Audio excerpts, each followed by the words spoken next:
All right. We are live in both places. So I just got in this this Chromebook, and so I'm going to unbox it and start testing it. That is what we're doing this afternoon. And yeah, that is it. We're going to unbox and test this Chromebook like we usually do. This one is the Acer Chromebook 514, and I've got specifications that I will post shortly, but you can see them right here.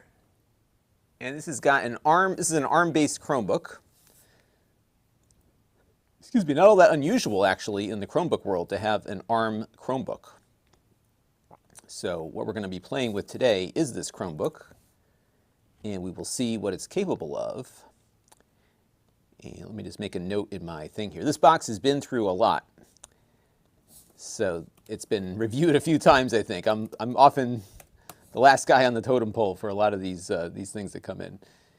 And let me just get, I have a spec sheet up on this, and I'm just going to put the specs into the chats.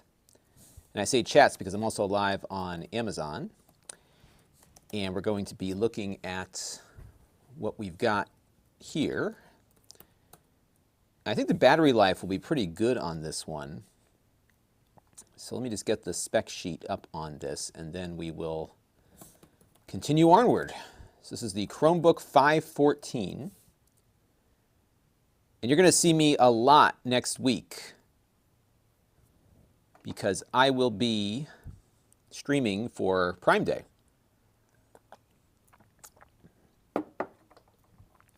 So bear with me here for 1 second.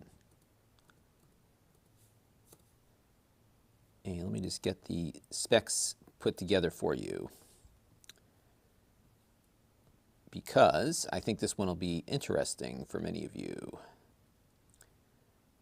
Where did that spec sheet go? Is this the 514 or the 314? This is the 514. All right. So hang on tight here, folks. And I will get this moving here in a second. Oh yeah, here it is. Okay, so this one has a Companio 828 processor. It's a MediaTek chip. I have not encountered this processor yet, so we will see how it performs. It's got that. It has, let's see what it's got for RAM on board. So they have one that also has an Intel chip on it, but this is the lower priced option. And for RAM, this is an A76 Cortex. It's got 8 cores. 4 are kind of power efficient, the other 4 are not. It's got a 1080p display.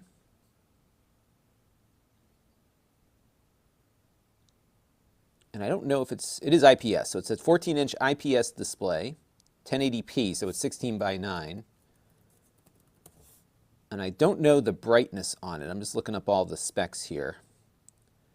8 gigabytes of RAM, which actually is pretty good, I think. Especially if you're doing like Linux stuff and adding some other things on board. So that's not bad for the price, for a Chromebook in particular.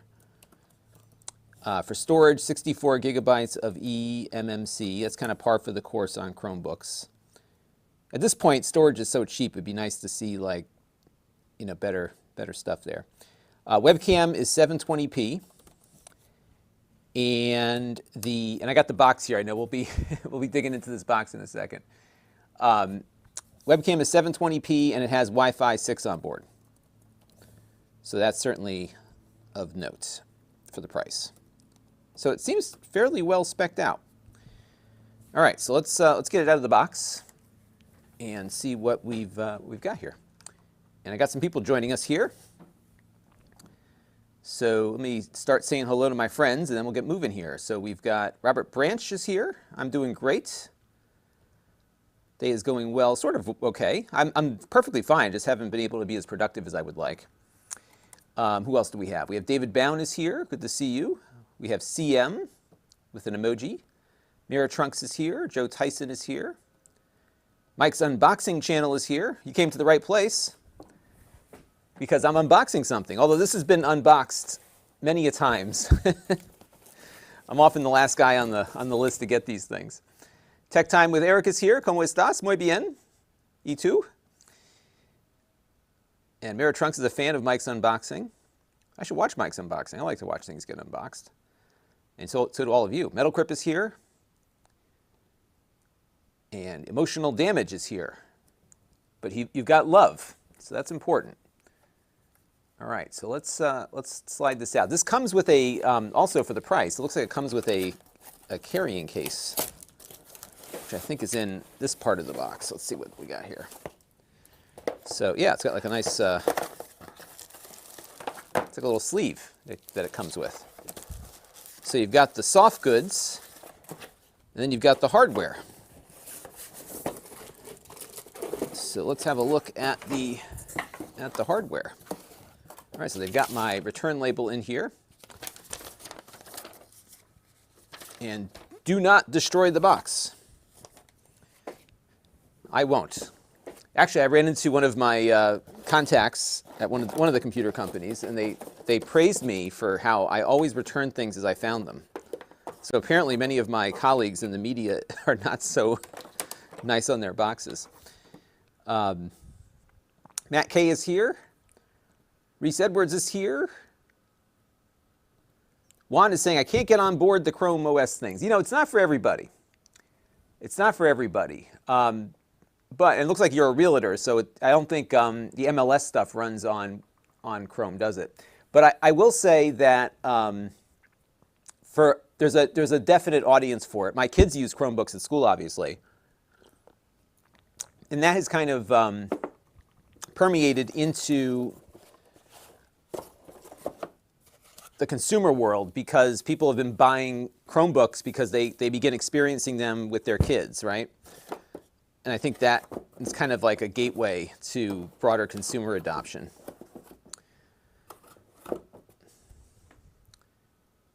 And Christopher is looking forward to seeing this. Yeah, I am too. I haven't looked at this processor yet. Ralph says that MediaTek's new naming scheme is their mainstream line. And Dimensity is the higher end stuff. So they've gotten away from, so they're actually coming up with names as opposed to having these random numbers, which actually I think is helpful because it's the MediaTek, and then like they'll have one number will change, but the processor will be like the next generation chip, right? So it's always a big difference here. Now this one's a little dusty. Like I said, I am like not the first reviewer to receive this thing, so it's a little scrappy, but we'll get it shined up a little bit. And I don't believe this has a touch display, but it does have a USB-C port on both sides. Here, I'll show you the ports here. So we have a USB-C port here, and then we've got a USB 3 port and a headphone microphone jack. It's talking to me right now. And then another USB-C here. But I am not seeing, though, a card reader on this, which is something we usually see on these Chromebooks, especially when they don't have a lot of storage, right? So there is no card reader. But for the money, it's got a backlit keyboard and an IPS 1080p display. So I think that from a value proposition standpoint, that's not bad to get that.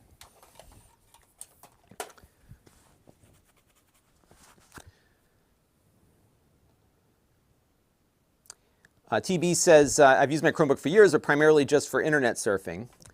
Yeah, I think, you know, it's a matter of what you do, right? I think there's some, I'm very interested in the Linux components to it because it does run Linux. Most of them do now. All the new ones do at least. And I think that's, there's some value in that. Give me a second here to just type in my password. I'm going to connect this to my Wi-Fi 6 access point, and we'll accept the terms and conditions here.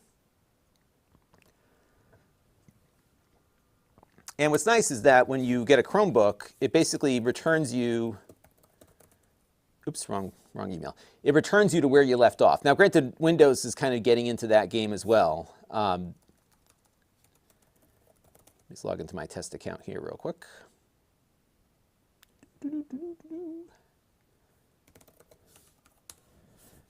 All right, we are logging in.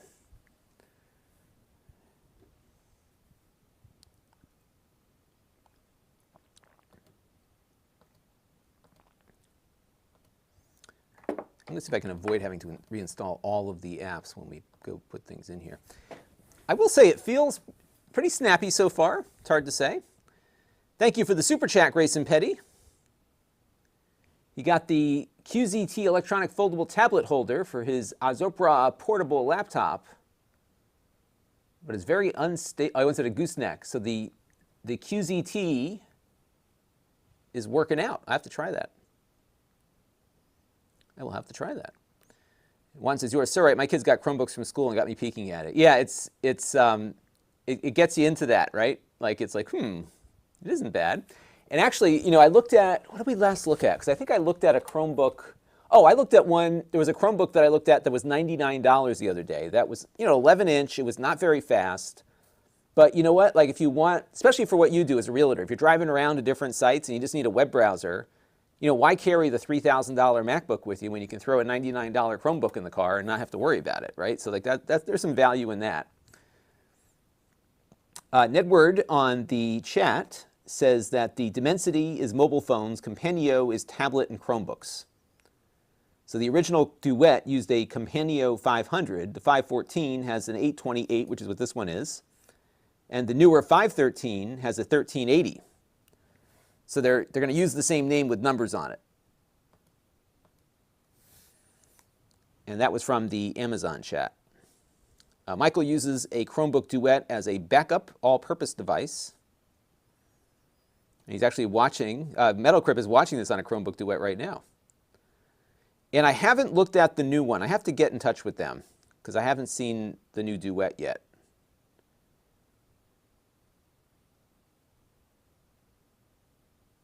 But yeah, there's some definite value properties here.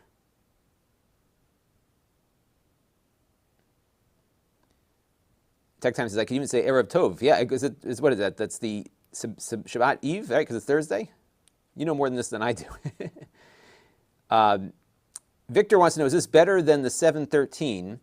I think the Intel will have more performance, for sure.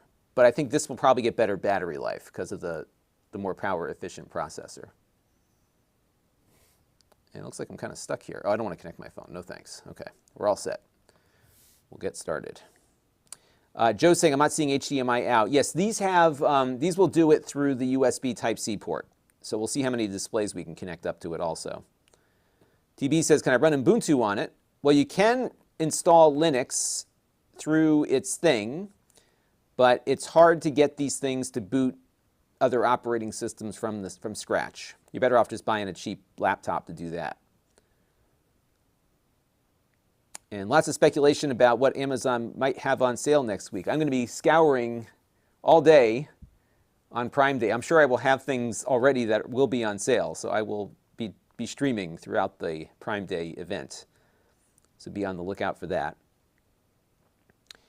Christopher says this should have a full HD touch display. Oh, it is a touch display. Look at that. Yep, it is 1080p, and it is a touch display. Look at that. So I will add that to my thing here. So it's a 14-inch. I'm putting my cheat sheet together here. IPS display with touch. I don't know how many nits it is. It is at its full brightness. So this looks to me like a 300 nit display. It's not terribly bright. Let me check my thing here and see if they have. Yeah, they don't have a brightness level on the reviewer's guide.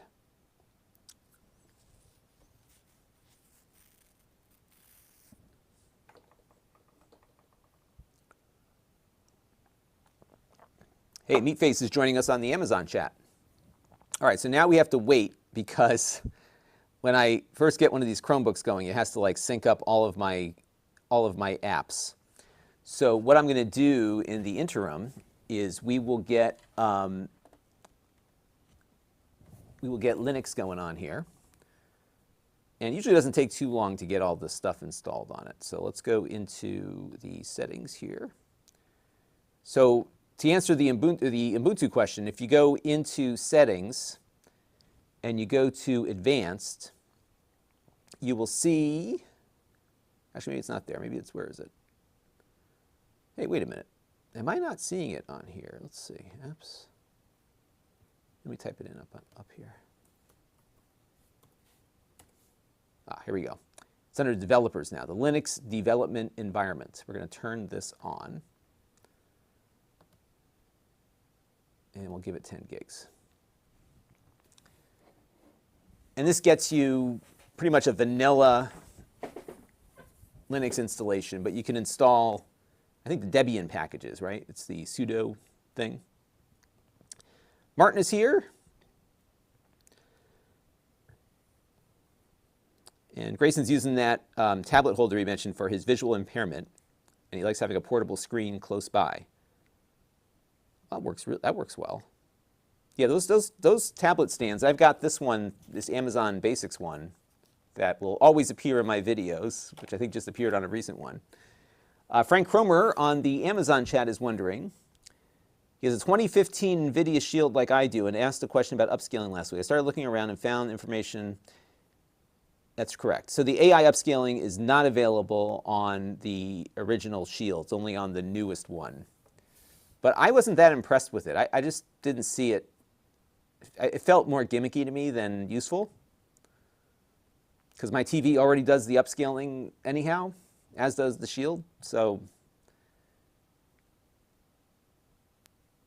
but yeah, I think these days these things are becoming more useful because once you get this Linux component installed on it, you can run pretty much anything that you can find a Debian package for.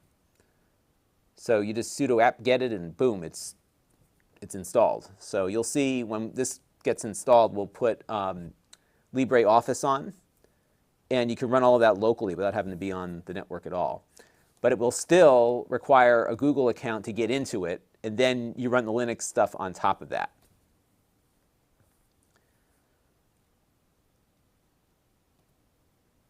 Got a lot of people watching on Chromebooks today. Steve Murray is watching it on his Lenovo Chromebook, and he uses the Linux container and Android apps daily. Very cool. Shane owns a Pixelbook Go. That's what I've got. And that's another good reason to look at a Chromebook because everything is synced up. So you can run from your Chromebook to your PC and everything is kind of where you left it, right? So it's good like that too. My kids can log in to their Google accounts from multiple Chromebooks. So my daughter has one at home, and she has a school-issued Chromebook, and her account syncs up perfectly between them. So there's never anything out of sync. It's really good. And yep, the bezels. If you want nice bezels, you pay more. That's how it works. So yeah, you got to deal with large bezels with no money there. Yeah, gooseneck stuff tends to be really bouncy. And Christopher points out that they're great for media consumption. Yeah, very good for Zoom calls too. That's another use case. Absolutely. Arc Luna says, I'm surprised. It depends on the company. So Lenovo, I would say Lenovo and HP are really good about getting me stuff right when they come out. And they like sending stuff to me because I like to look at this lower cost stuff. With Acer and a few of the others, I just got to keep on them to get stuff in. So that's kind of where that goes. Rev Tov is good. I thought there was something evening involved with that. So it's good evening in Hebrew. Got it. I thought that was the case. I knew it was something related to the evening of what little Hebrew I know. Pretty bad.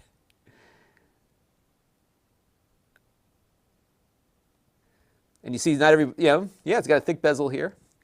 And that's to, a lot of times too, when you've got like a really nice display like this one, I mean, it's relatively nice, in a small package, or with a large bezel, typically there's some reason for that. And I would say in this case, It's not a 2-in-1, because that would normally be the case. But a lot of times the electronics on older display technology is larger, so that's why there's a lot more room at the bottom for the bezel.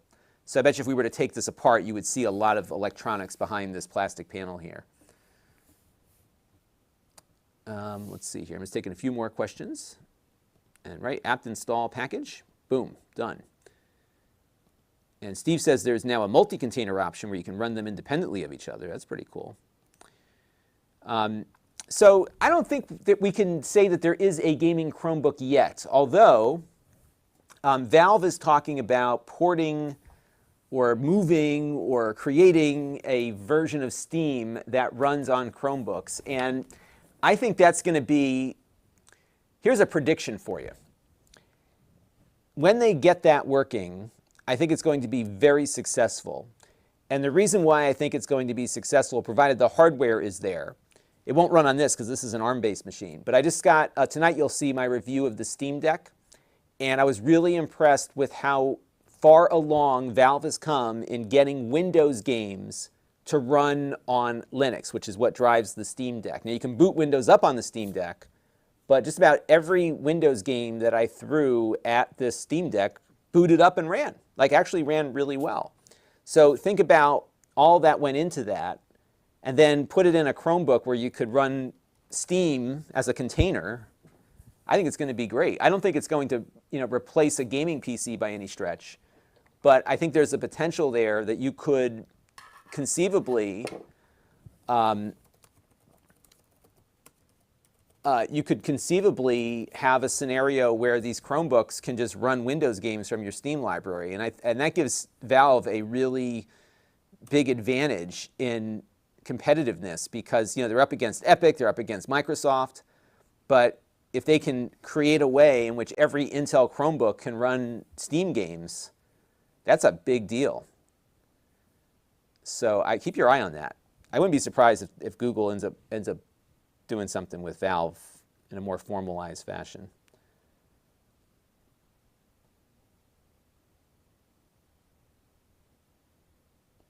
And Crazy D's turned on my Shield. You got all this stuff, right? Yeah, the Chromebook Duet's awesome. I still have one over there too, as a matter of fact. Trent Curtis is here. How you doing, Trent? I still haven't got all my antennas hooked up. One of these days I'm going to see if I can reach you with a FT8 transmission. That'll be a fun live stream to do one night. What I'm really looking, this is an amateur radio thing. Trent is my amateur radio inspiration because he and I got our licenses around the same time. But now he's gone. I think you got your extra now at this point. But what I really want to start experimenting with is weak signal transmissions. I have to get a whole antenna and a new radio for this. But what I really want to do is start transmitting weak signals and then log into these web SDRs all over the world and see how far my signal goes. So that's going to be something I'm going to play around with. And Trent's another Chrome user. He's got a Google Pixel Slate. That's a deep cut right there. TB says he wants to see more NAS reviews. I've got a great one coming up. So they just reached out to me. The people that make the fireproof Synology routers, Synology NASs have a new one, a smaller one. So we're going to review that one soon, so stay tuned. So yeah, this is, I forget which flavor of Linux this is. I think this is Debian that runs in Chrome OS. But what I'm doing right now is installing LibreOffice. So when this is done, I always get nervous with these scripts that install stuff, but when this is done, we can boot up LibreOffice, and pretty much anything that's available as a package is installable. The challenge on this one, though, especially when you're talking about Steam, is that because this is an ARM-based Chromebook, you're more limited in what can run. So you have to make sure there's an ARM port of the app that you're trying to run. Mother Rat is here. Good to see you. Thanks for stopping in. And Christopher also has a Pixelbook Go. Yeah, I'm surprised they haven't made a new one of those. My daughter uses that here at the house. And what I love about the Pixelbook Go is that it's metal, it's like really well built, it's fanless, and it reminds me a lot of remember the plastic MacBooks, the first ones that had the Intel processors? I had a black one, I loved it. I'm going to order the new M2 MacBook Air tomorrow because my wife took my other one. and I need an extra computer around here. So I'm gonna, not that I have a million extra computers already, but I need one more Mac. So I'm gonna get the low-end one, and I'll review that one. And Grayson is on Team Mozilla. Can this run xCloud? Yes. So we could do cloud gaming. That's one of the things we're going to look at in a little bit. I'm just waiting for everything to sync up here. Usually through the web browser on these is the best way to do it. Even though it can run Android apps, the web version is better. And it can also run emulators. In fact, because this runs Android apps, you can grab RetroArch and just install it, through the Google Play Store, or you could grab it through, just an APK. Actually, I don't know if you can sideload APKs yet. I may be, I don't think you can do that, but you can definitely grab RetroArch and some of the other, actually, what's that Dreamcast emulator? Redream. Is it Redream that everyone's using now? I think that's what people use now. He'll throw this one on here. Yeah, Redream. And we'll try some emulation on it too. And TB plays SNES ROMs. Yeah, RetroArch is a great one to install because that just gets you everything. And it works with game controllers. So you're going to see me use my Xbox controller in a minute over Bluetooth. We'll get that connected up.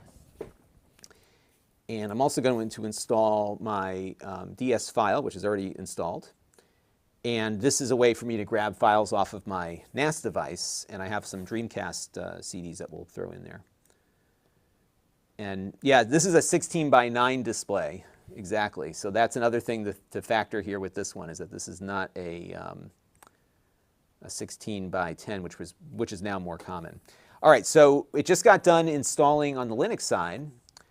It just got done installing LibreOffice. So if I hit the LibreOffice app here at the bottom, and what's so nice about this is that you get your icons just integrated into the interface here. So now I've got LibreOffice running locally on this Chromebook. Hit OK here. Sometimes the video gets a little wacky, or this might happen. Sometimes it just freezes right up on you. Yeah, every once in a while. I found that the Intel ones tend to be a little more cooperative when it comes to Linux. Oh, there it goes.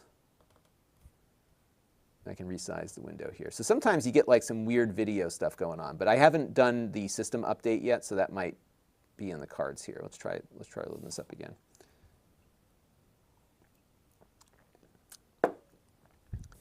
Arc Luna wants to know, does cloud streaming require a lot of resources? Oh, not at all. Now you can run it in a web browser.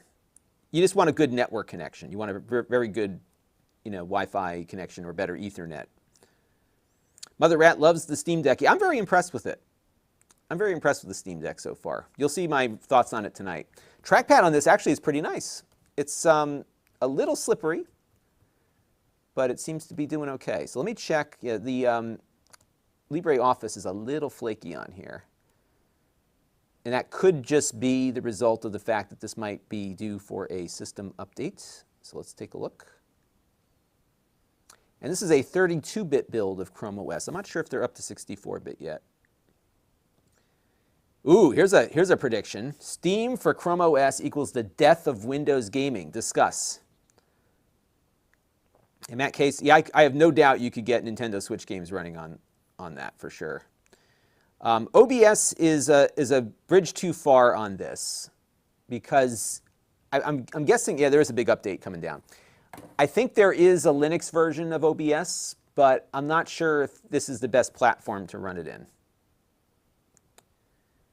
And Trent is, oh wow, you are an extra. So let me ask you this, Trent, and again, we're going off track here on amateur radio, because I'm only authorized as a technician to be on 10 meter. Have you had a lot of success? I mean, I know 10 meter is not as busy for FT8 and weak signal, but I'm curious if you've had any contacts on that, because that's what I'll have to be stuck with, at least initially, until I have time to study for the general. Wow, Tech Time was doing some translation from Hebrew to Spanish. That's pretty cool. And then if you go into, okay, so you can have multiple Crostini containers. Cool. Yeah, so right now we're just doing a system update, and that'll get us up to where we want to be. And TB started ham years ago. Yeah, I'm finding in my area the older hams are not meeting all that much, so it's a little hard to get local help. But I'm actually really fortunate in that the ARRL headquarters is just up the road from me, maybe about 45 minutes up the road, but still pretty close. So I have some resources that I can tap. But yeah, there's the club around me is not active at all. They have a repeater that they maintain, but they're not doing that much with it. All right.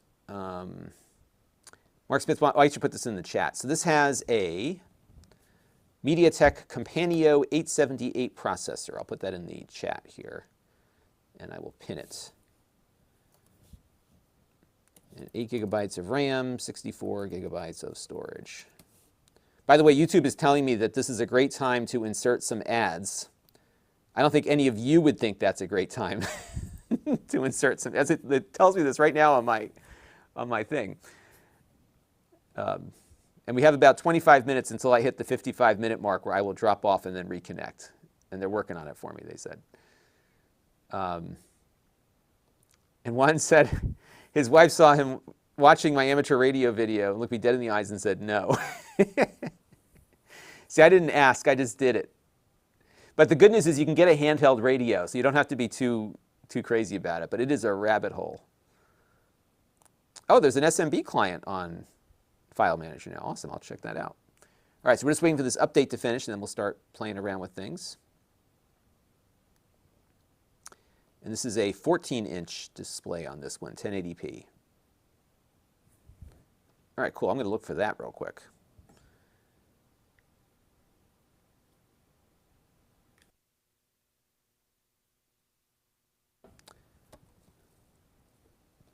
And at this price, this thing is all plastic. There's no glass on this at all.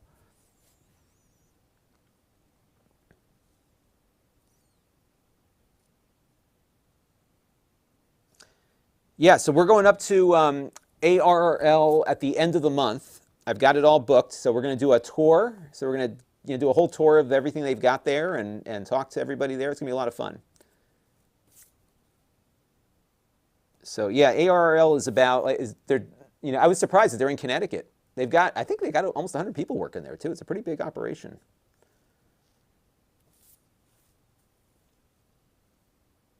So yeah, so I'm going to start on 10 meters and see what I can. What I want to do is just kind of maximize my experience on tech as a technician. Partly also because I just haven't had time to, so the way my schedule is here, especially during the summer, you would think I'd have more time during the summer, but I have less because the kids are always around, so I'm jumping between work and kids and everything else. And tonight, we have the local carnival, although I think I might be able to get out of the local carnival tonight. We'll see how. I will support it financially, of course, but TV wants to know, am I trying to do QRP or just digital? So I'm doing a little bit of both. I've been doing a little bit on my local repeaters, but I am. The repeater that's closest to me doesn't have enough, there's not enough people on it. And the most active one is just out of reach of my handheld radio. So I've got to get it a base station and a big VHF, UHF antenna.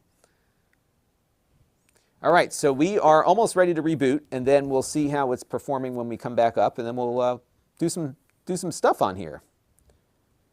See how it handles. Now what's interesting is that it's reporting a not so strong connection to my Wi-Fi. Oh, now it's better. Okay. I was going to say, because my access point is like right overhead here. So yeah, I'm not sure how the ads work. I can push the button if you want to see what happens. So if you're on premium, you will not get any ads, so it'll just continue. And what I don't know is what happens when I click the button. So here, let me click it and see what happens. You all tell me what happens. Okay, so I'm going to click the insert ad button, and you tell me what you see. Okay, so I just inserted the ad.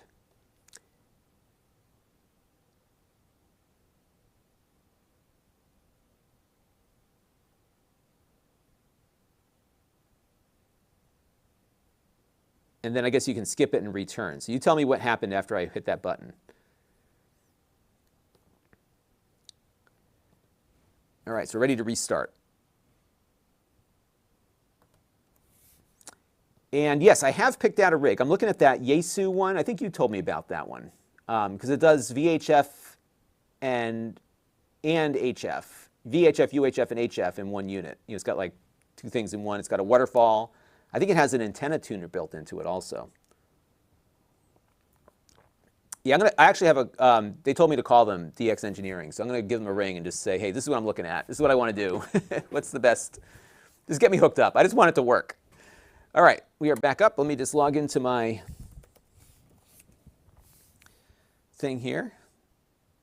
Okay, so it looks like all the premium subscribers obviously stayed put, and some of you got ads. And so I guess not everyone gets one. Now, the big question is, does it, like, do you miss what happened when the ad was running, or is it like playing back in time? So that would be interesting. It looks like a lot of you are premium. So, the best part about the premium YouTubers is that because you are premium, this counts towards the minutes that contribute to the channel. Now, the Yaesu I'm looking at is the 991A. It's like $1,200. It's not cheap. But it looks like all of you have, oh, I see. So Mike says that if you don't click live after the ad, it is out of sync. So you don't miss anything, but now you're not live. Well, that's not a very good experience for the user. And Tam Man is here. Welcome. And Joe Tyson. Joe Tyson's also a ham operator. I forgot your call sign. Let's all of the hams on the channel. Let's report our call signs. This is KC1RGS. And put your call sign in the chat. Okay, so we are up. What's funny about ham radio is you don't realize how many there are out there. Like, I have all these friends. Like, oh yeah, I got a friend of mine from high school. He's been a ham forever. I had no idea. Okay. So we're back up. And let's go into LibreOffice now and see if it's working better. Because I've found with these ARM Chromebooks, they don't always do well with this. So let's see what happens.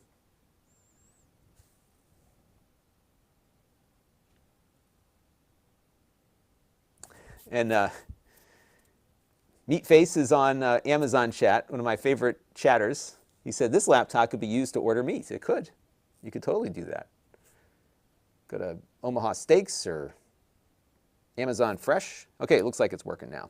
So here's your spreadsheet. And again, this is not Google Sheets. This is LibreOffice running in Linux. And then I can do LibreOffice Writer. So you got like, a full-on Linux install. You can get GIMP running on here. I bet you our amateur radio stuff would work on here too. So all of these things.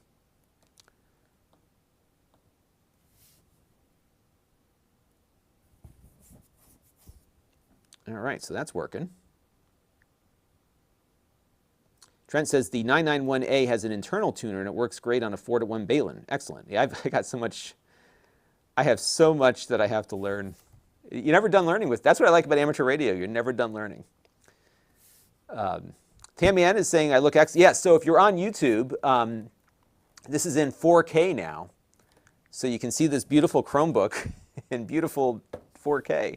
Yeah, I am streaming out at 30 megabits per second.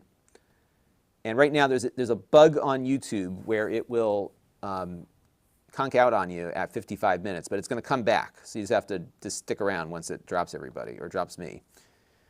And we'll see if they fixed it. All right, so now I'm going to go into the file manager because I think Trent tells me that there's now an SMB browser built right in. Oh yeah, here it is. So I can go up here. And services maybe? Yeah, SMB file share. Oh, cool. All right, so I'm going to go grab some, I'm going to grab a Dreamcast ROM from my server. And we'll try that out. Oops. I can just add this as a location, looks like. It's not letting me add it though, huh? File share URL. Oh, let's see. Oh, I see, I got to do this. I have to like type in the full address. All right, let's see if that works. Oh yeah, that's really cool. It just pops right up. That's really neat. Okay, so let me grab my Dreamcast folder here. And let's do Propeller Arena. And I've got to put this in my Play directory. And the question is, where does that link up? Because if I put it in Downloads, I don't think the Play, let me see where it looks for that. So what we're going to do here is we are going to start with this Dreamcast emulator called Redream. And I just want to see where it looks for its files.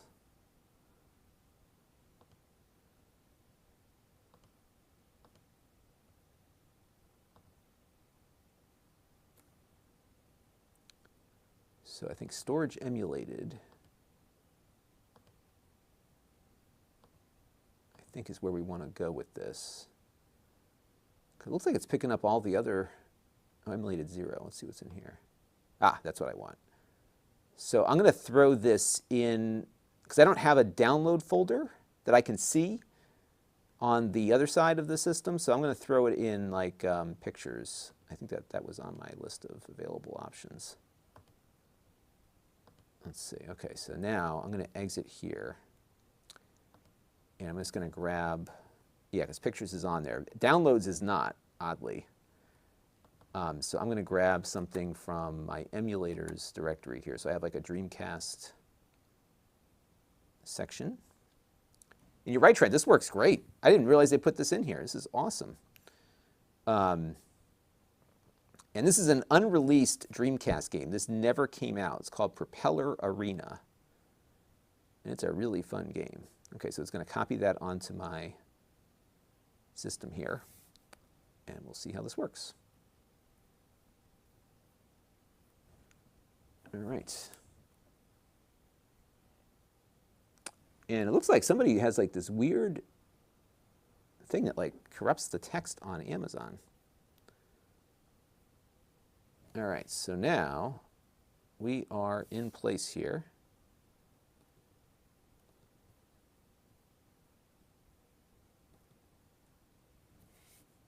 And let's go back and load up Redream again. But you saw how that loaded up. And this is an Android app, but it runs fine here because this is an ARM-based machine. And as far as it's concerned, well, let me get the controller going. Let's do that real quick. One more time. We've got to do the controller pairing. So now we've got my Xbox controller out here.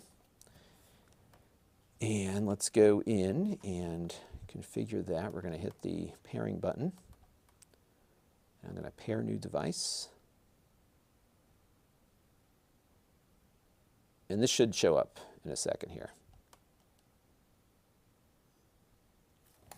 And so now we'll get this working here, Xbox wireless controller. There we go. Okay.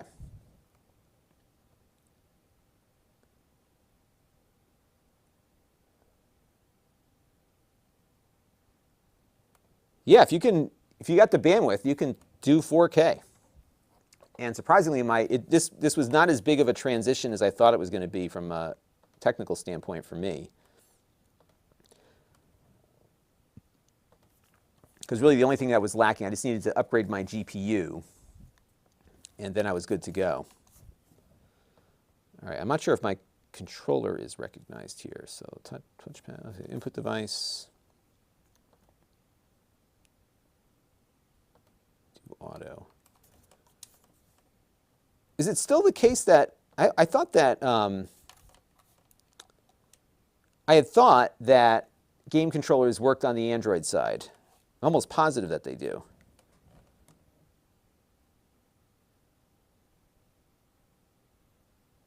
So I did see, Trent, it did tell me a time estimate. It said it was like, it gave me like 16 seconds or whatever. Oops, let's do, looks like it's not detecting. I could do this. I'll go back and fix this in a second. But from the standpoint of seeing how like Dreamcast games run, at least we can watch the demo of this and see how it goes. Arc Luna wants to know what kind of Macs these are. So this is a SE30, and that is an Apple IIgs. Both around the same era.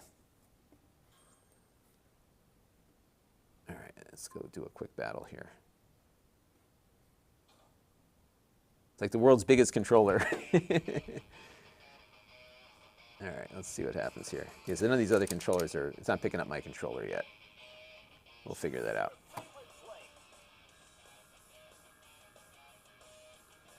Yeah, so it definitely gave me a timer. Yeah, they keep updating constantly.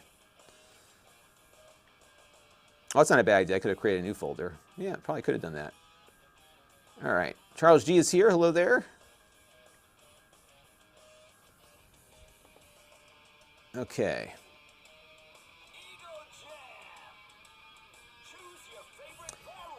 And yeah, this looks like it is defaulting to the touch screen. So I just want to see how the game runs, and then I'll try to get the because I would like to demo this when I do the review. Look how nice this runs. And so this is Android. Let's see if I can get the let's see, aspect ratio, frame skip, frame counter. We'll turn the frame counter on. And frame rate counter, V blanks per second. I guess that's what I want. Frame skip is on that. Let's go over to input. Yeah, it looks like it doesn't detect the controller. I wonder, though, if I reboot, what would happen. But this is running at like 60 frames per second here on a Chromebook. And this is an ARM Chromebook. This is a fun game. Like I said, it never came out, and then a few years after it didn't come out, the game was fully shipped and ready to go, like it had artwork. And I guess because it was so close to 9/11, they decided that they didn't want to risk being insensitive, so they just canceled the game completely. But it's like a real classic, like Sega-style arcade game. It's kind of like Pilot Wings, but dogfighting. It's the way I always thought of this. But doesn't it run great?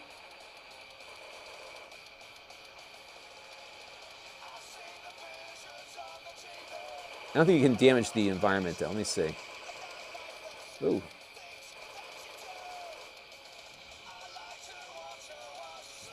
But yeah, Chromebook, not bad, huh? So let's go back to input here and just see. So device touchpad. Yeah, like there's no option for a game controller. Let's go to customize and see if we can.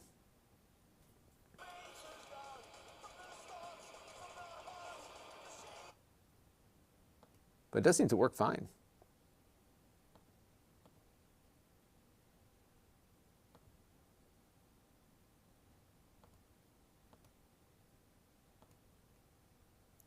Yeah, so that's cool. That works nicely. All right, looks like we're almost to the 55-minute mark. Did we drop out again as we usually do? Let's see, we got about 5 minutes before we drop out. But it won't be long. It'll just go from there. And we got some more people joining us here. So Chris Allegretta is here, loving the hat. Yes, this is my Nantucket hat. It's got the airport numbers on there too. SE30, I believe it does have a 6830. This machine was like, that computer was a really expensive computer when it came out.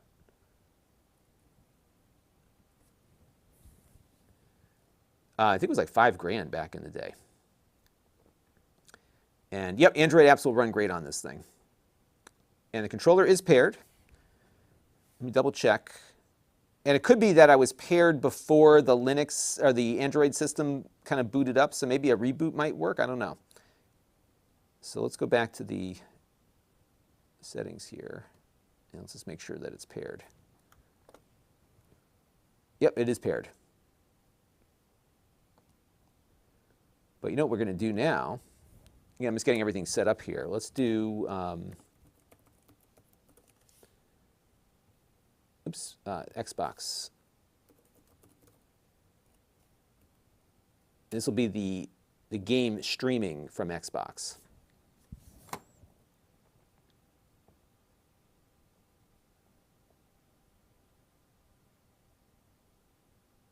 So what happens, Mike, is that every 55 minutes when I'm streaming in 4K, YouTube just drops it. Like it just disconnects me, and then it reconnects. But it's like right on the money. So right when you hit 55 minutes, it just dumps you out. It's the most bizarre thing. I did reach out to them, and they are working on it. So apparently I encountered a bug. And I'm not sure if it's the bit rate that I'm doing, but that's kind of the nature of it. All right, let me go over to, it looks like somebody totally messed up my Amazon chat.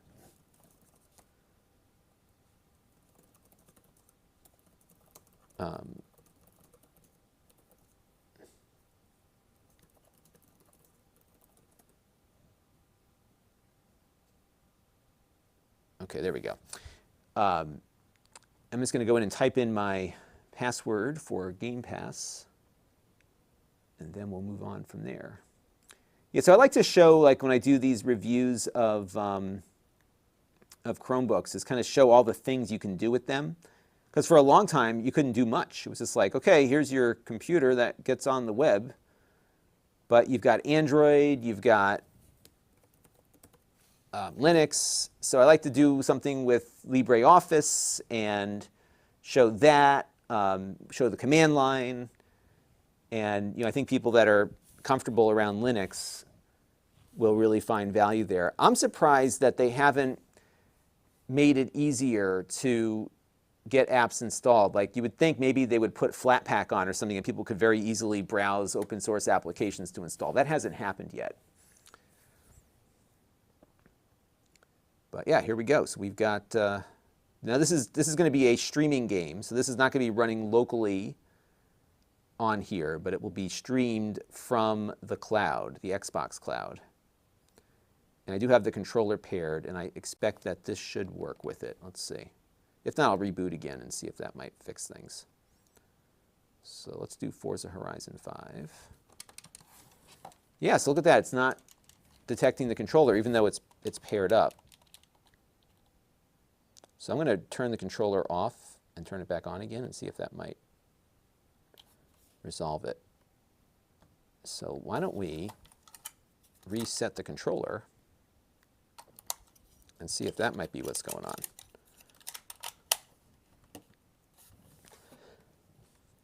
Because normally this will work on Android and on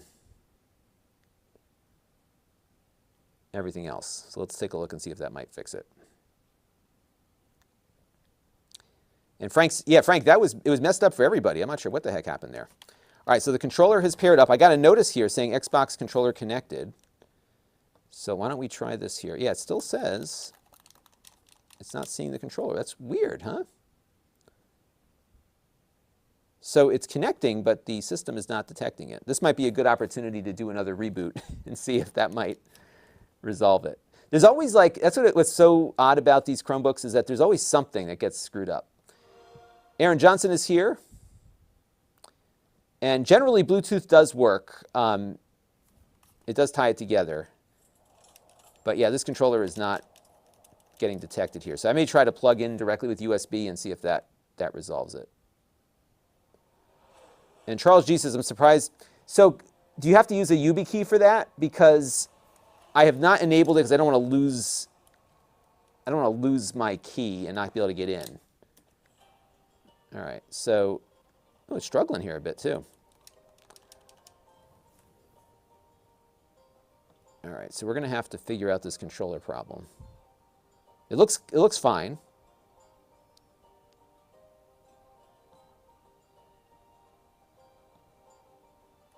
But as you can see here, it's not recognizing the controller. So I'm going to reboot the system here.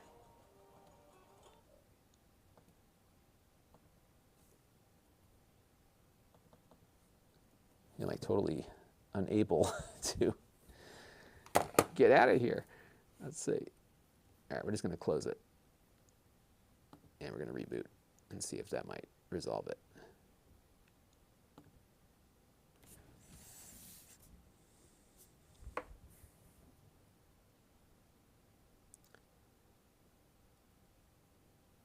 And Andrew runs Visual Studio Code on his Chromebook with Node.js. Works great. Yeah, if you can get it installed, it's going to run great. It's great for development. And what's nice is that it's in a protected space too, right? So you really can't screw anything up.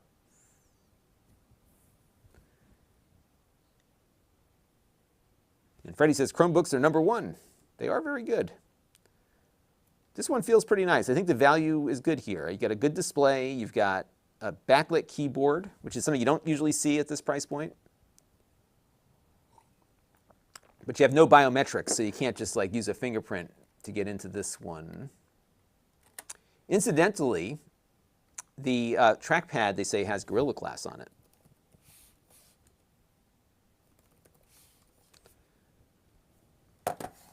All right, so the controller is connected again. So let's see what happens. You know what I might try is like a game controller testing app.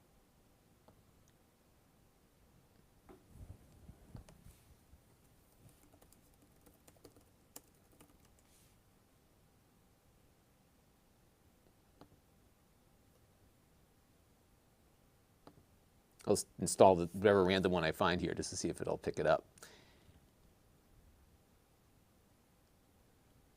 All right, so let's see, where are we at now? We are at 50. So we passed the mark. It didn't drop. They must have fixed it. How about that?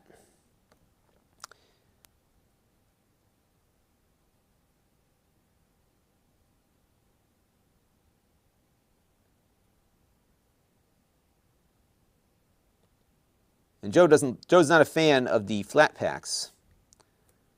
All right, so let's see what happens here. Let's do universal mode. Oh, now we gotta play it.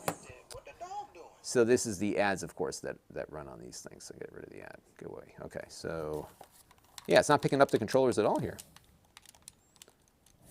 All right, so that's an issue. And I'm not sure if this is a problem with the computer, my controller,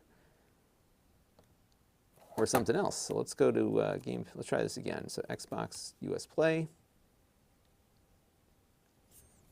and we'll see what's going on here.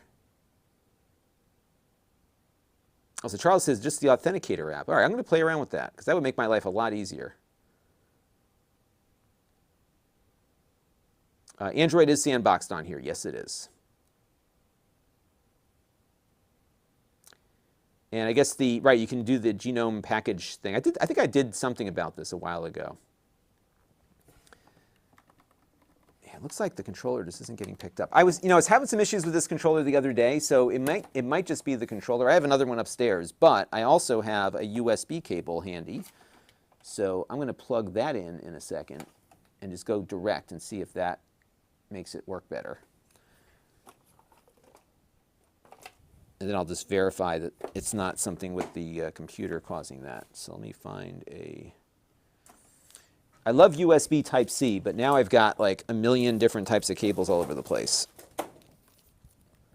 But let's try this. So we do have a full-on USB port on the side here. So I'm going to pull the batteries out of this thing and force it into regular mode here. So we'll just plug in this. This controller might need a firmware update itself. I haven't plugged this into a Xbox console in a while, so that could also contribute. All right. USB device detected. I don't know if it knows what kind of device it figured out it connected to, but let's go pop into...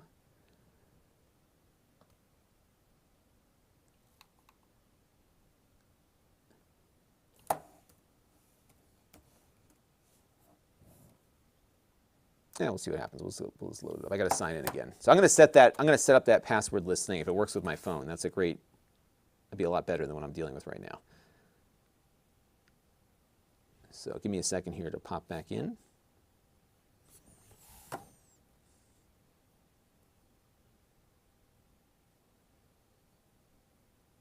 And then I have to share the USB in devices. So let me go into the device section here also and see if we can get that working.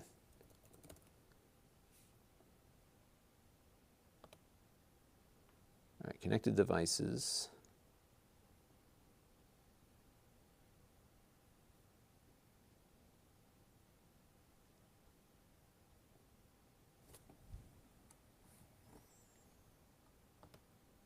Yeah, this is when things start to go south, everybody. So my thing is locked up here. All right, now we're back in, but it's not logged in. Or is it? Yes, it is. Okay, now we're logged in. All right, so now we've got the controller directly connected. We're not using Linux. We're just on the web browser. Oh, it is working now. Okay, perfect. All right, so let's go. We'll go back to Forza 5. And now we should be in better shape. Amateur Wizard is back. And you are correct. Thunderbolt cables are always the best, right? Because they work with everything. And it looks like some people said I froze and came back. But it looks like the stream has been healthy throughout here. I haven't had any downtime on that. All right, so let's go full screen.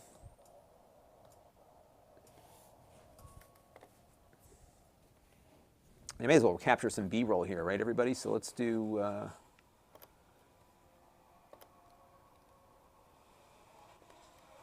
new folder, and this is going to be Acer. This is the 514.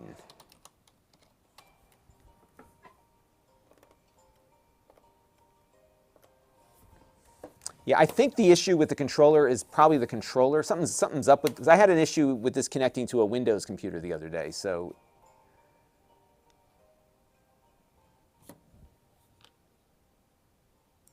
By the way, you know what it says on the, you all get a kick out of this. On the sticker here, it says narrow bezel, but it only points to the side bezel, not the, not the lower one.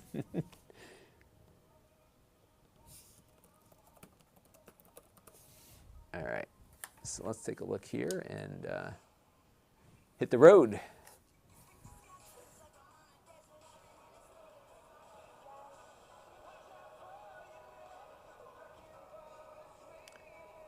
All right, so we're going to drive around here. This is Xbox Game Pass streaming, so this is not running locally.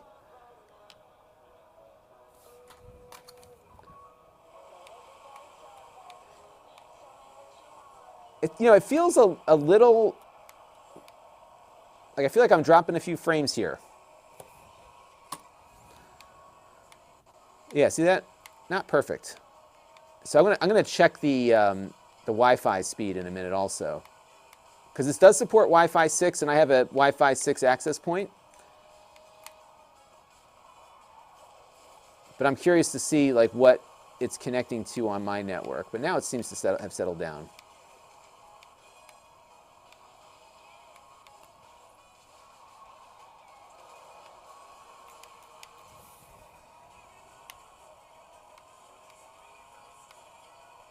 This is a game that I haven't done as much with as I would like.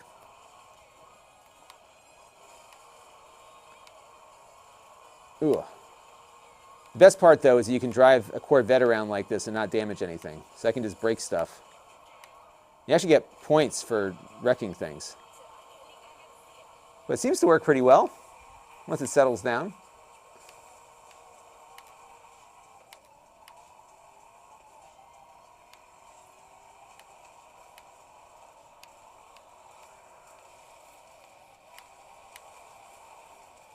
Do a little off-roading on our Corvette here.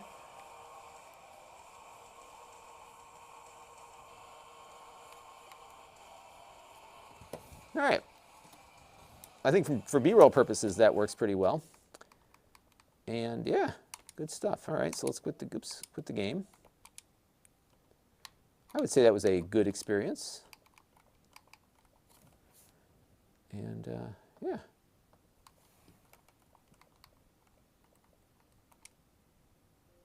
All right, we're back. So let's go try that Android thing out now and see if that might work better.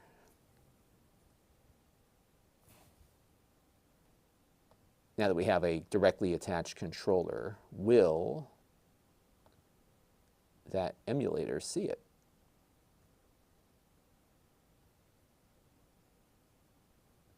And my home screen is a mess. I got to really get everything better organized here because it's all just spread out. I don't even know how it decides to arrange everything here either. Here it is, Redream. All right, so let's see how this works. And Chris makes a good point that it helps with neck strain. And I don't think that you can put up a frame rate display on Xbox Cloud, unfortunately. And yeah, I would bet you that whenever the next iteration of this will likely be a 16 by 10. All right, let's see if it sees the controller now. Yep, it found it. See that? Microsoft Xbox pad, so that's good. So we'll jump into here and do a little Propeller Arena. Thank you for the super chat, Juan. Much appreciated. Got to go pick up the kids. Wow, it's 4 o'clock already here where I am. Yeah, summer's always a busy time because the kids are getting shuttled around. It's nice when they're in school, like you know where they are for, like they're in one place every day. You can plan around it.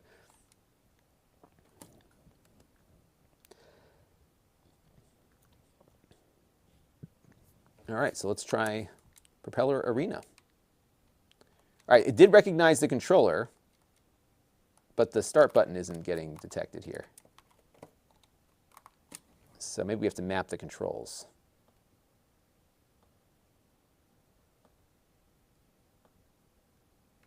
Yeah, it looks like nothing's mapped. That'll do it. There's your problem. Left joystick up. Left joystick down. I'm surprised there's no like automatic binding here. Left, right. D-pad up, D-pad down. D-pad left, D-pad right. Left trigger. Right trigger. A button. B button. X button. Yeah, it's interesting. The Dreamcast controller has the same layout as the Xbox does for buttons. Okay, so we got all those done. And I think we're good. You can set the analog dead zone on here too. All right, so let's go back to games and try that again. Thank you, Chris Allegretta, for the super chat. Much appreciated. And with all of you premium subscribers in here, if I hit that add button, it doesn't seem to do anything. It was kind of a fun experiment. All right, let's see what happens now. Charles wants to know, can I use this to play real discs? No, you would need to have, I'm pretty sure you need to have an image and not the disc itself. There we go. Now, for some reason, the sound is no longer working. You can't have it all, can you? There it goes. All right, here we go.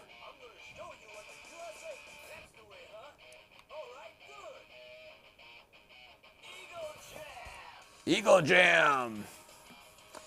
I must say, I'm very pleased with the performance out of this ARM processor. I mean, this is, you know, it's a Dreamcast emulator. This is a really good emulator. This is called Recast.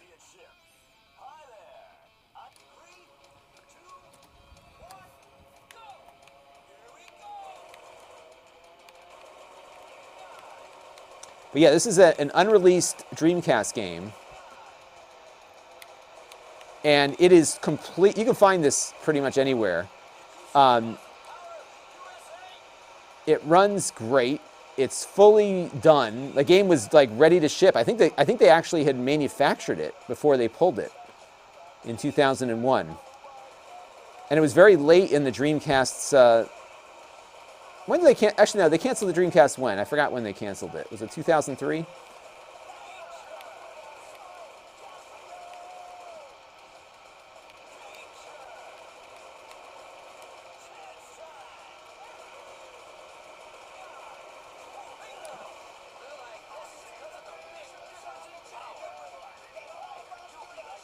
Yeah, pretty good. There we go. We got some B-roll done here, folks.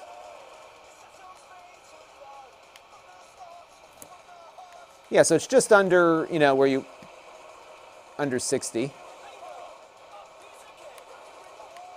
But you think about it, you know, like, the sky's the limit on classic gaming here, right? So that's pretty cool. Mark is wondering, so I don't know if the Android system on Chrome supports USB yet.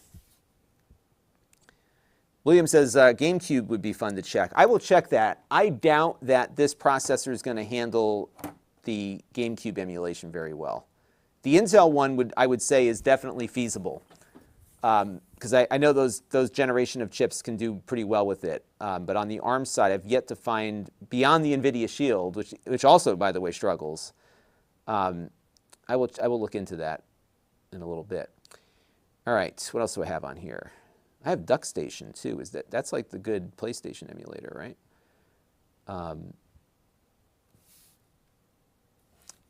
Let me see let's try it. Let's see if Dolphin's on. I think it's on the Play Store, right?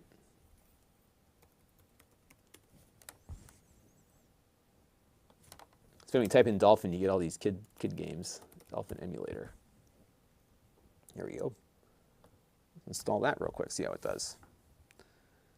And this game was called Propeller Arena, unreleased.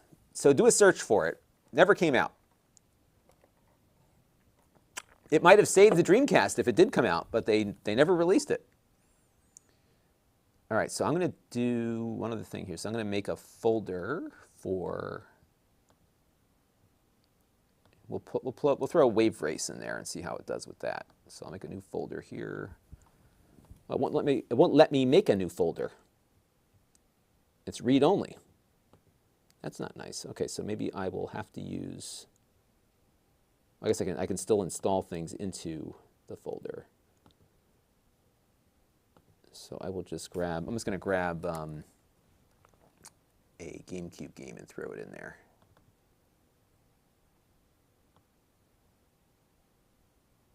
Let's copy it over here.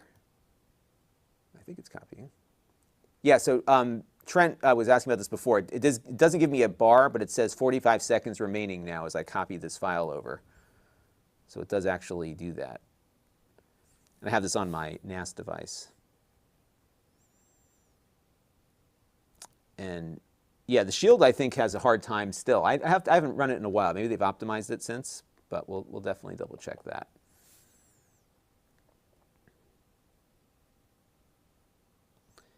So, it's interesting. So they pulled out of the console business in March of 2001. And that game was not due to come out until like October of, because I remember it was pulled specifically because of 9/11. So maybe they stopped manufacturing the console, but still were making software for it. Or maybe they just had some games left in the pipeline that they were going to get out. All right, so I've got Dolphin installed, and I've got a ROM copied over. We'll report some statistics to you. Why not? And so you know what we'll do is I'll just try to load it real quick rather than get the controls mapped and everything, because if it's going to work, we'll know pretty quickly. All right. So config, general paths, and default ISO. And look how it drops me off right over here. Isn't that funny? It's an interesting integration. Isn't that interesting? So it pulls this up, but I have no way of selecting it. Like it drops you into this interface. Here, I'll give it this and see if it can. Yes. All right. Oh, it's a default ISO, I see. Okay, so I was selecting a specific ISO. All right, let me quit and go back in here and see if it just loads it.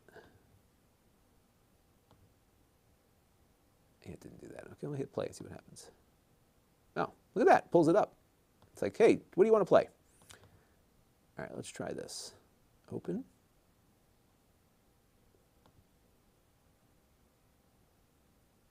Huh. Oh, that's Rogue Leader. No wonder, if this runs, we're in good shape. Let's see. I do not have high hopes of this working well on here. Yeah. Now this game though, like this will challenge even like the highest of high-end PCs, because they were using some like really flaky. But let me try Wave Race because this is not bad. Let's see. Let me turn this down before I get hit with a copyright thing. Let's see what happens. Because it's not bad. I don't know what they're doing with these MediaTek things, but there's some websites out there, by the way, that track these things as far as games that were never released.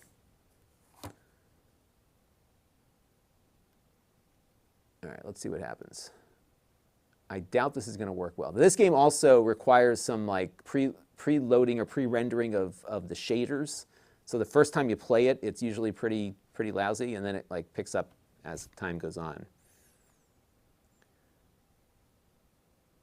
Yeah, what I'm doing here before I configure everything, I just wanted to see how it runs, and then we'll get the controller working, rather than go through all the stuff and then just discover that it doesn't work at all. But I'll tell you what, you got yourself a really big controller here, right? And this is not a 2-in-1 either, so it just goes flat. So that's about the extent of it. But I gotta say, I'm pretty impressed with the performance out of this thing. This is not an Intel device. This is running with an ARM processor. And I forgot we have to run through this entire. You can't skip this. So we'll let this play out here. But yeah, this is pretty cool.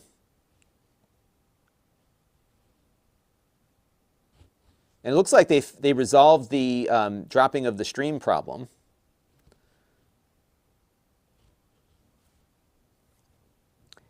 And so far, you know, it looks like maybe whatever MediaTek is doing with these processors is pretty good. Frank Cromer says, this is in regards to the game we were streaming a little bit, I never knew the Vet was such an awesome off-road machine. Yeah, only in that game. I have a feeling the second it goes off the road, it's going to get stuck on something. By the way, I think they should take this game and port it to the Squadron's engine and make it work in VR. This would be an awesome VR Star Wars game. All right, let's see what happens here with my...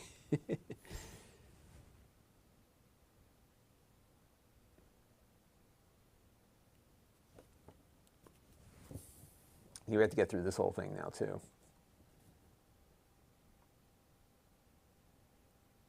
But yeah, this will work with the controller. I just have to get everything ported over. And like I said, I just wanted to see if the performance would be there. It actually looks like it might, maybe not. We'll see. Because is this a video? This might be a video. No, this is rendered. I can't remember.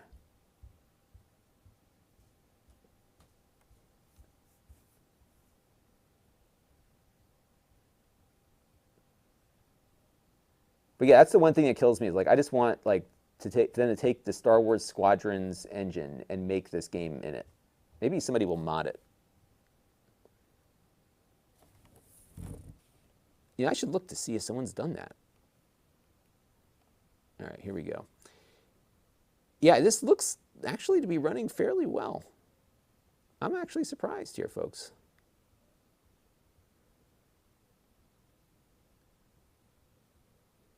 Yeah, we'll try Wave Race next, and I'll get the controls mapped properly, so that'll get us to the... Yeah, so you got your glitches here.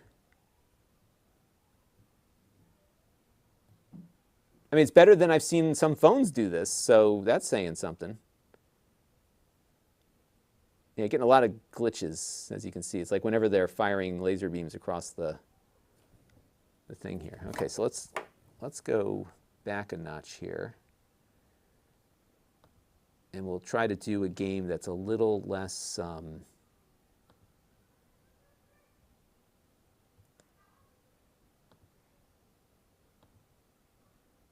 interface. That's not the interface. I want to do the control. Oh, I have to go back out to the front screen here. All right, so let's go back out.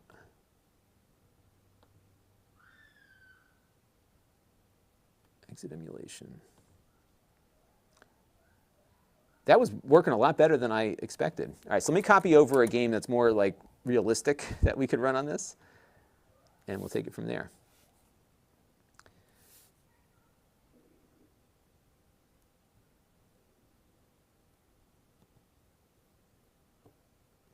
And Charles has a good theory here that perhaps they are trying to make up. Yeah, that could be part of it too, right? Let me just grab from my bag of tricks here.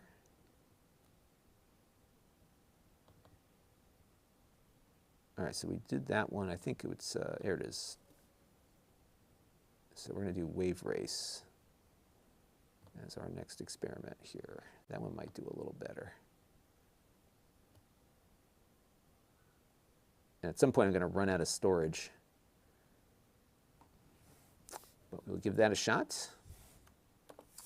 But yeah, this is pretty cool. I'm surprised. And while that is copying, let's go back into the emulator and get the controls configured. GameCube input. GameCube controller 1 enabled, emulated. Okay, so we just got to map everything here. So once again, control stick up, down, left, right, button A, B. I'm totally messing up this mapping, but what the heck. Start, and then we'll do the C stick, which I'll make the right stick here. Down, left, right, trigger left, trigger right, and D-pad up, down, left, and right. This is a pretty good Chromebook, folks. I mean, you think about the performance you're getting out of this for the price. Okay, so let's see, did the file copy? It has.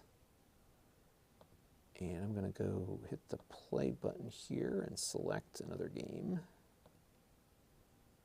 And I like how things are getting integrated here.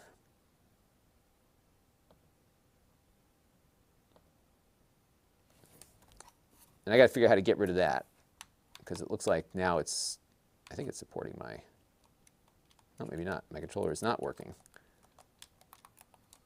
Oh, there it goes, okay. The game was loading still.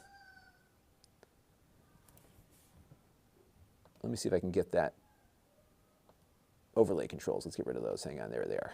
Overlay controls, toggle. Toggle all off. There we go. Okay. Now we're getting there. And now I've got a blank screen. Did I screw it up? We'll find out.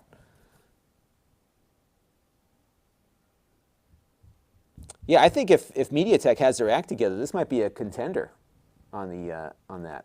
Annie is joining us. Thank you for stopping by. All right, let's try this again now that I got my controls fixed. So let's exit emulation. And let's try this one more time.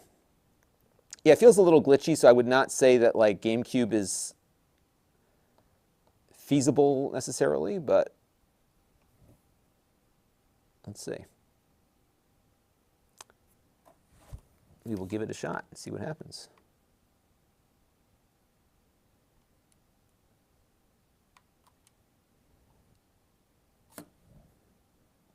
And thank you, Mike.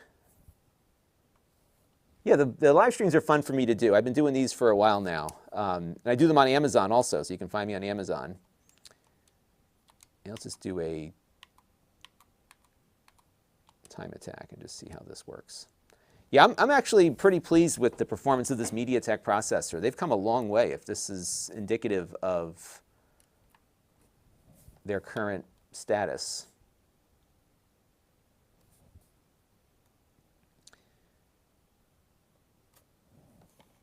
All right, let's take a look here and see. Yeah, so you saw that glitch right there. I don't know if that's going to be something we'll encounter everywhere. Now let me grab the thing here and see if I can get a, so I want to get a frames per second counter on screen.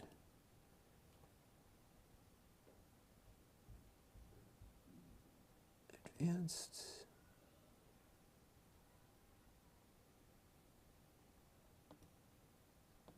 Oh, show FPS, there it is. Okay, there we go.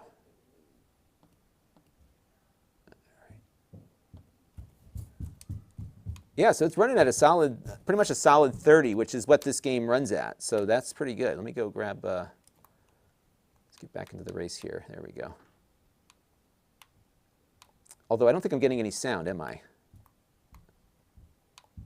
So I'm not hearing any sound. I turned the sound off before. There we go. Yeah, not bad.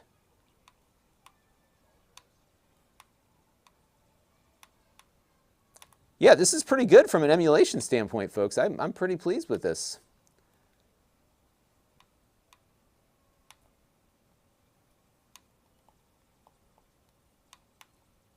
And this is Android that we're running this on.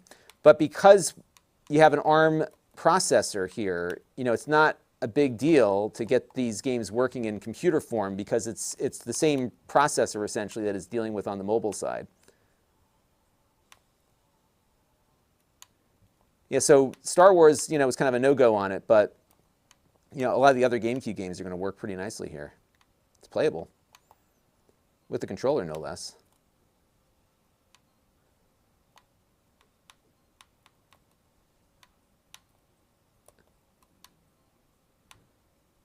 Pretty cool. There you go. Yeah, but the sound's working good. Yeah, that's right. I forgot I had I had done that. So yeah, good stuff. Yeah, if you click on the Amazon link, you can see what it's priced at currently. I think it's like $400 right now, which is, I think, a pretty, yeah, it's $459 right now, which I think is a pretty good deal. All right, so I want to do one more thing before I close out. I've got to run in a second because the kids have just arrived home, and I'm sure I'm going to be summoned for something. And I'm actually ahead of the game today, so that's been a good thing. I'm going to run an internet speed test here, but of course it shows me the my IP address, so I will show this to you when it's done. This is through the browser. Yes, so I'm getting, this is out of the Wi-Fi 6, I'm getting 560 megabits per second. I'll see if I can get the Android one to work on here too. Yeah, so I'm doing about half a gigabit on the Wi-Fi, which isn't bad. So that's pretty good.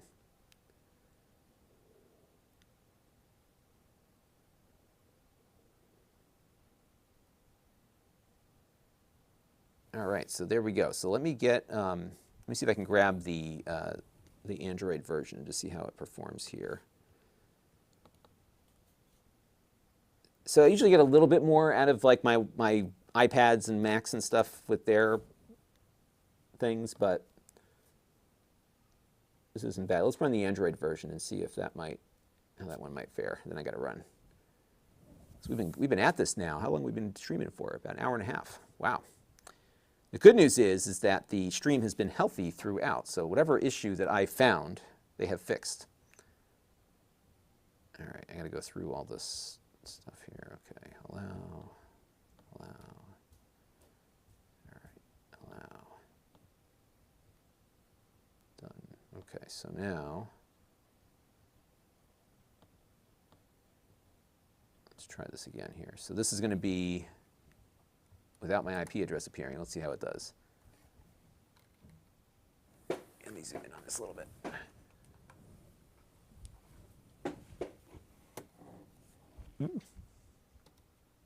Yeah, so this is the upstream. So it should be doing a little bit better.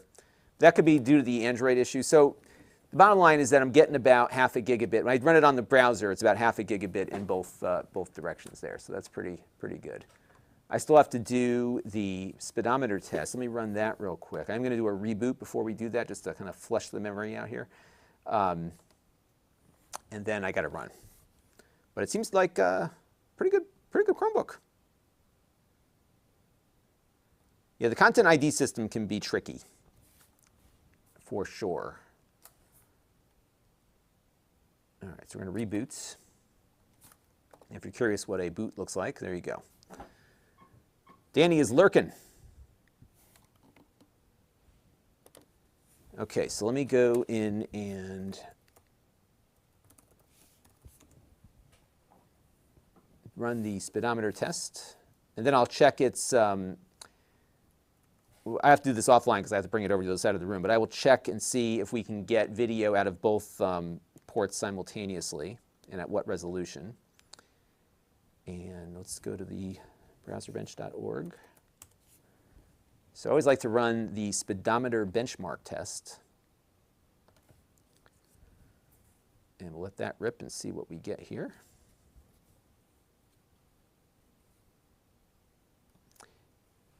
So yeah, Mike says that so the, I'm going to sound really snobby, but I have 6 gigabits of upstream speed now. So like no matter what I'm doing, like this machine will not be able to hit that, right? But yeah, it's on this Comcast secret menu item called Gigabit Pro. So that really ripped through there. So yeah, as far as the 55-minute thing, Mark Smith says maybe the ad prompt. Yeah, maybe they want me to click the ad prompt more often to keep paying for all the bandwidth I'm sending up to them. Yeah, and these streams are not small. Like I downloaded one earlier, so I think it was like an hour and a half. Like this one was like 12 gigabytes.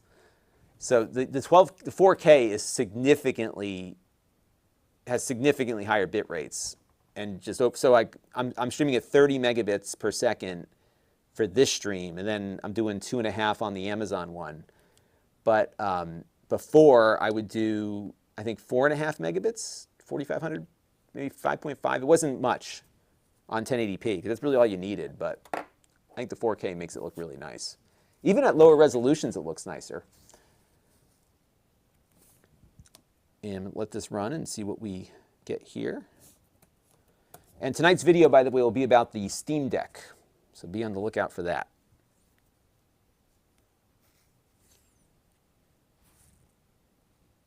And thank you for the follow, Annie, by the way. All right, so we got a score of 54.8. And if you go to Lon.TV/benchmarks, you will see where this one performs versus others. So let me pull up my sheet here. And at Lon.TV/benchmarks, this is the first tab you will see open. So surprisingly, for its browser performance on this benchmark, it's not much better than some of these Intel Gemini Lake devices, which is weird, right? Because it's doing so well in other areas, like the GPU horsepower is significant. All right, so this is the Acer Chromebook 514. And we've got that funky Copanio 828. One thing I love about Chrome is that there are so many different processors that these things have. So like there's no two are alike. It's like you got Intel, you got AMD, then you got like a gazillion different little Android things. Yeah, this comes in like from the browser bench test, like right around where some of our Intel Gemini Lake chips do, but it's doing much better in a lot of other areas. Let me see what I can run on the 3D Mark suite. I'm curious now. Let's open 3D Mark up. Looks like I have it installed already. I'm not sure what this thing is going to report as being compatible with. Oh, it doesn't have wildlife. It's wildlife compatible. Let's see. Yeah, so wildlife is not compatible because it needs Android 10. But I think we can run Slingshot. Yeah. So we're going to run Slingshot. And we're going to do the unlimited. Let me turn off the demo first. And this will at least get us a comparative GPU-wise with some other Android devices that we've looked at. So we're going to run unlimited. And this is not going to render anything on screen. It's going to just give us like these little thumbnails. But when it's done, it's actually rendering all of these scenes off screen right now. But it'll give us a good idea as to how this works versus other computers and other handhelds that we've run before too.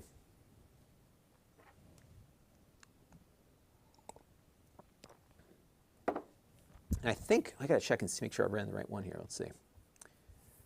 Wait for it to finish up here. And that's right, it is a write-off.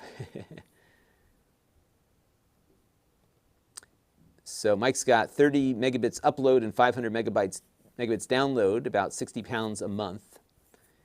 Yeah, it's expensive there. It's expensive here too. I'm paying a lot for this. But it is a write-off, as Chris Allegretta says. But I'll tell you what, I am really good at QuickBooks. So I've got, my end of year taxes are really easy because I'm a nut about bookkeeping. So I've got everything. And so here's the thing though, is that this internet connection, it was either this or 10 megabits upload. There was no in between. So what happened was Comcast, my internet provider, has this like fiber optic thing called Gigabit Pro. And they basically wire you into their backhaul network, essentially. So I'm on the same fiber as all the cable nodes. So I have almost an entire node's worth of bandwidth at my house. But I pay $320 a month for it. It's not cheap. All right, so not a bad score here, folks. This came in. This is like right up there with the Shield. That's pretty good. Let me record the score real quick, and then I'm just going to check one other thing. So this is the Acer Chromebook 514.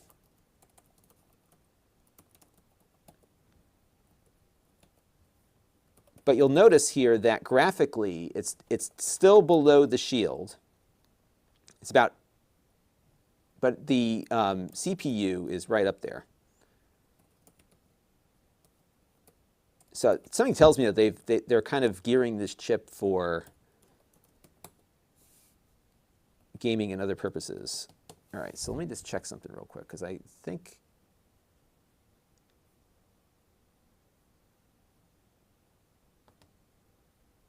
so. Slingshot. Oh, it's not compatible. Okay, so it wouldn't even work with this one. That requires the Vulkan. Yeah, I'm impressed. Like this thing is not. It's not quite at the Shield's level, but it's pretty close. It's about where the Shield tablet was back in the day.